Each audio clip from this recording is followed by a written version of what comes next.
Salut Léo, j'ai été mandaté par Kevin, mon cher souverain, pour te rencontrer. Alors lui n'a pas encore trouvé de reine. Il a vaguement entendu parler d'une activité qui a une longue histoire qui s'appelle la drague. Tiens d'ailleurs, à ce sujet, est-ce que ça existe toujours la drague? Est-ce que ça obéit toujours aux mêmes règles? Aux mêmes règles par rapport à quand? Je sais pas, de nos jours, par exemple, on est dans une civilisation industrielle, on est dans une civilisation de l'image. C'est une singularité, ça nous distingue assurément des époques précédentes. Alors, ouais, moi je dirais qu'aujourd'hui, en fait, la séduction, elle obéit à trois grands maîtres.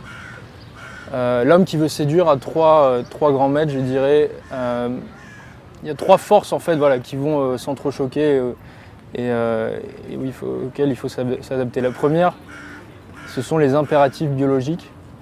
Les femmes ont leur propre stratégie de reproduction qui est différente de celle des hommes et qui a toujours été différente. Ce qui fait que les femmes ont toujours été dans une sorte d'abondance. Et cette abondance-là, elle a pour effet de dérégler totalement le marché, de faire le marché sexuel, parce que c'est un marché, et de nous mettre dans une situation où de mettre les hommes et les femmes dans une situation où en fait il y a beaucoup plus de demandes que d'offres. À savoir, il y a beaucoup plus d'hommes en demande que de femmes en demande. Donc je dirais que la première chose, c'est de bien comprendre que nous sommes soumis à ces impératifs biologiques, peu importe à quel point l'environnement a évolué, peu importe à quel point aujourd'hui nous vivons dans un pays féministe, et même peu importe à quel point il y a pu avoir des influences patriarcales ou autres. Donc pour moi, c'est la première force. La deuxième force, c'est, comme je disais, donc la force du féminisme. Et la troisième force, c'est le patriarcat. C'est les vestiges du patriarcat, en fait. Les vestiges du patriarcat, pour moi, ce sont les traditions qui font qu'aujourd'hui, malgré le fait qu'on vit dans un pays féministe, on est quand même encore obligé d'inviter les femmes, de les protéger physiquement, de se comporter comme un homme, etc. Et on est aussi, d'un autre côté, obligé de s'adapter au féminisme, donc obligé de rester dans des... Enfin, de pas... Bon, je me suis un peu emmêlé.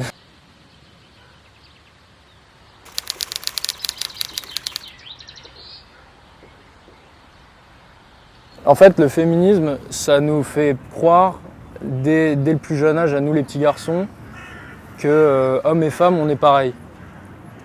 Ça nous fait croire qu'on a exactement les mêmes cerveaux. Moi, j'ai grandi à l'école, et Kevin a dû grandir à l'école en pensant que la seule différence qu'il y avait entre un homme et une femme, c'était ce qu'on voyait.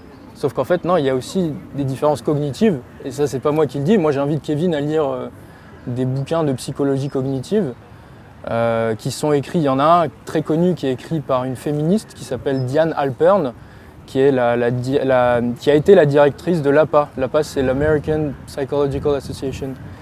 Et dans ce bouquin, en fait, elle a fait une énorme synthèse de toutes les recherches en psychologie cognitive qui montraient à quel point les hommes et les femmes réfléchissaient de manière différente.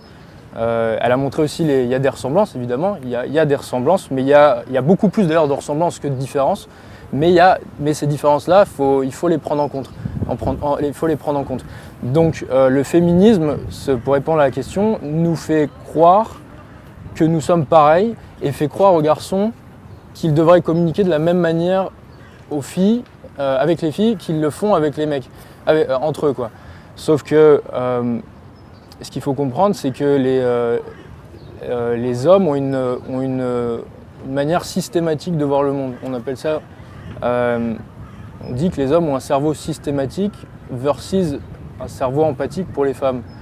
Ce qui veut dire que les femmes sont beaucoup plus câblées sur les émotions, sont beaucoup plus câblées sont beaucoup plus d'ailleurs aptes à lire les émotions sur les autres, aptes à influencer, à persuader, alors que les hommes sont beaucoup plus dans la logique, en fait, vont beaucoup plus discuter, vont beaucoup plus communiquer avec des facts, en fait, avec des faits. Et le problème, c'est que la séduction, c'est pas un échange de faits, c'est pas un échange de contenu, en fait. C'est pas un échange de contenu verbal. La séduction, c'est un échange d'émotions, au final. C'est être capable de susciter des émotions chez l'autre, être capable de susciter l'admiration chez l'autre, et ça n'est pas une conversation entre deux scientifiques, entre deux cerveaux logiques. Et ça, c'est ce que beaucoup de mecs ont du mal à comprendre. Et je sais pas si je peux partir jusque là, mais bon, on va déjà s'arrêter là, parce qu'après je pars.